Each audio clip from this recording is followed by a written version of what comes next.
చూస్తున్నట్లయితే వీడియో పూర్తిగా చూసి సబ్స్క్రైబ్ చేసి ఇలాగే ఎంకరేజ్ చేస్తారని అనుకుంటున్నాను.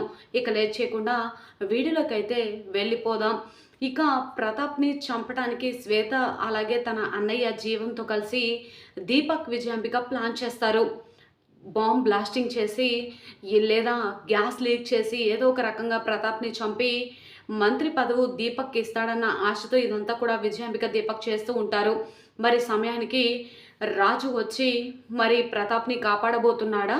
ఇకపోతే కాపాడబోయేది పక్కన పెడితే విరూపాక్షికి కీడు శంకించినట్లుగా తన మెడలో ఉన్న తాళి తెగి కింద పడి తన నుదుటిన బొట్టు చెరిగిపోవడంతో ఒక్కసారిగా షాక్ అయిపోయి వెంటనే రూపకి ఫోన్ చేసి ప్రతాప్ని చూపించమని అడుగుతుంది. రూప వీడియో కాల్లో ప్రతాప్ని చూపించడంతో తన మనసు కొంచెం కుదుట పడుతుంది. మరి నిజంగా ప్రతాప్ని జీవన్ బాంబ్ బ్లాస్టింగ్ నుంచి మరి రాజు కాపాడబోతున్నాడా? మరి ఏం జరుగుతుంది అని తెలుసుకోవాలి అనుకుంటే పూర్తి వీడియోలోనికి వెళ్ళిపోదాం. ఇక విజయాంబిక దీపక్ ఇద్దరు కూడా మాట్లాడుకుంటూ ఉంటారు. దీపక్ ఈ రోజుతో మీ మామయ్య ఇక శాశ్వతంగా వెళ్ళిపోతున్నాడురా అని అంటూ ఉంటే, అవును మమ్మీ, ఆ జీవన్ గాడు ఏం ప్లాన్ చేశాడో ఏమో అని అంటూ ఉంటే, ఒకసారి ఫోన్ చేయి అనగానే ఫోన్ చేస్తే వివరంగా జీవన్ చేయబోయే ప్లాన్ అంతా కూడా దీపక్కి చెప్తూ ఉంటాడు. ఇకపోతే రూప మాత్రం రాజు గురించి ఆలోచిస్తూ ఉంటుంది. రాజు ఏం చేస్తున్నాడో ఏమో అని ఆలోచిస్తూ ఉంటే వెంటనే రాజు కూడా రూప గురించి ఆలోచిస్తూ ఉంటాడు.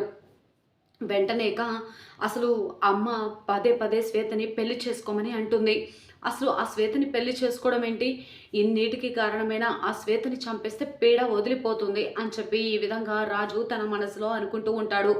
అప్పుడే అసలు అమ్మాయి గారు ఏం చేస్తున్నారో ఎలా ఉన్నారో ఏమో అని చెప్పి అనుకుంటూ ఉండగా అదే సమయానికి రూప కూడా రాజు గురించి ఆలోచిస్తూ ఉంటుంది. రాజు ఎలా ఉన్నాడో ఏం చేస్తున్నాడో ఒకసారి రాజుకి ఫోన్ చేయాలి అని చెప్పేసి వెంటనే రాజుకి ఫోన్ చేస్తుంది. రాజు ఫోన్ లిఫ్ట్ చేసి అమ్మాయి గారు అని పిలవగానే చాలా సంతోషపడుతూ ఉంటుంది రూప. ఎలా ఉన్నావు రాజు అనగానే నేను బాగానే ఉన్నాను అమ్మాయి గారు, మీరెలా ఉన్నారు అని అంటూ ఉంటే, ఏం బాగోటో రాజు, అమ్మ గురించి తెలిసిపోయింది. అమ్మ ముఖానికి ఉన్న మాస్క్ గురించి ఇక అమ్మే ఆ పద్మావతి గారిలాగా వచ్చి నాన్నకు సేవలు చేసిందని ఇదంతా కూడా విజయాంబిక అత్తయ్య లేనిపోనివన్నీ కూడా చెప్పి నాన్న మనసుని మార్చేసింది. అది కాకుండా దీనంతటికీ కారణం నువ్వేనని చెప్పడంతో నాన్న మరింత కోపంగా ఉన్నారు రాజు అనగానే, అవునా అని చెప్పి అంటూ ఉంటే, వీటన్నిటికీ కారణం ఆ రాఘవ ఎక్కడ ఉన్నాడో కనుక్కోవడమే అమ్మాయి గారు. ఆ రాఘవని తీసుకొచ్చి మనం తొందరగా నిజాన్ని బయట పెడితేనే అమ్మగారిని ఇక పెద్దయ్య గారు అర్థం చేసుకుంటారు. అప్పుడే మీరు నేను సంతోషంగా కలిసి ఉండవచ్చు అనగానే, అవును రాజు అని చెప్పేసి ఫోన్ కట్ చేయబోతూ మళ్ళీ రూపకి ఒక ఆలోచన వస్తుంది. ఇంతకు అత్తయ్య నా గురించి ఏమంటున్నారు రాజు అనగానే, ఏమంటారు అమ్మాయి గారు, ఎవరు ఏమన్నా మిమ్మల్ని మాత్రం నేను వదిలిపెట్టను, మీ చెయ్యి వదిలే ప్రసక్తే లేదు అనగానే, లేదు రాజు, అత్తయ్యకి నా మీద బాగా కోపంగా ఉంటుంది కదా అని అంటూ ఉంటే, కోపంగా ఉన్నా ఏం కాదమ్మాయి గారు, కొత్తగా ఆ శ్వేత లేనిపోనివన్నీ కూడా అమ్మకి నూరిపోస్తుందని అనిపిస్తుంది.